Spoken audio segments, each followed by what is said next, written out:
We're getting to this closet piece right here, and I just want to show you the first step that I'm going to take here before I do any of this cutting around that is I'm just going to take this board and I'm going to measure it from here to here, and I'm going to mark it and go cut it. And so I'll go cut that off and then we'll continue on, but I need to get the right length before I continue any farther. So I went and made my cut, and now I'm back in here, and what I'm going to do now is I set this in here where it's supposed to go to see if I made the right length, and I did. So now I'll just take a scrap. This is my cutoff. I'm going to stick this in right here. And so I'm just adding a small board right here. It can be a full board too, it doesn't matter. Now I'm going to take this board and I'm going to kind of put it in its spot where it's supposed to be, but a row out. Now I take a full board, and what I'm going to do is I'm going to attach it to this little board right here and this other board that I just cut, and I'm going to lock it in. Now I made this so it lined up right here where it's supposed to go. If I slid it that way, you can see how I lined it up there. Now it's solid in here because I hooked it onto this board, which is hooked onto the main floor, so I know that this is straight. Now I take my cheater board that I made, and all I'm going to do is I'm going to come up right next to it. Now this isn't sliding underneath, so I need to kind of figure for that. So I'm just going to go on this side of the jamb. Now I know that my jamb slides under there about a ½ inch before it hits the wall. So I'm just going to take my board, move it over about a ½ inch there. I'm going to make a mark there. Come around the same and do the same thing on this side. Make a mark there. Now I can just take this and draw my line, and that's where it's going to go underneath. Now as far as this goes, I just do the same thing here. I come in a little bit and I'll make a mark.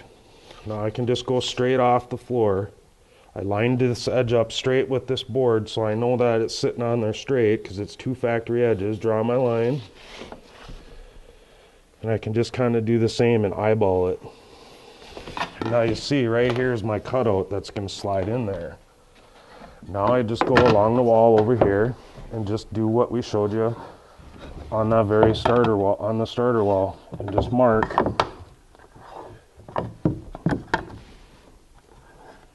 And now that's what we're going to cut off. And so you can see that's what it looks like. There's my cutout for that. Here's my little sliver I'm cutting off this main wall.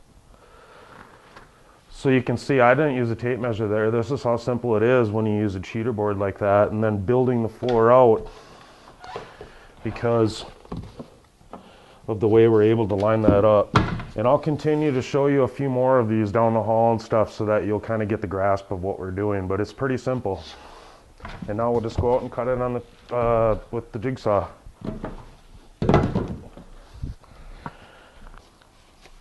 Alright, so I went outside and I cut this. You can see how I notched it all out. Now the next thing I want to do is I want to take this piece and lay it on the floor.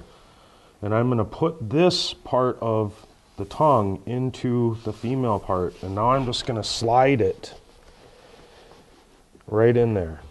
And then I'll take my tapping block and I'll tap it in the rest of the way. Now it's holding on right there. And obviously back here we're just hanging there. And so now that's it. Now we'll just keep on going and keep laying some more laminate. Now this part right here we don't have to worry about fastening with screws. We're in the closet here. It's only 3 feet. This floor is solid enough where it's going to hold that piece straight because we're not going too much of a distance, and so you don't have to worry about attaching the floor there.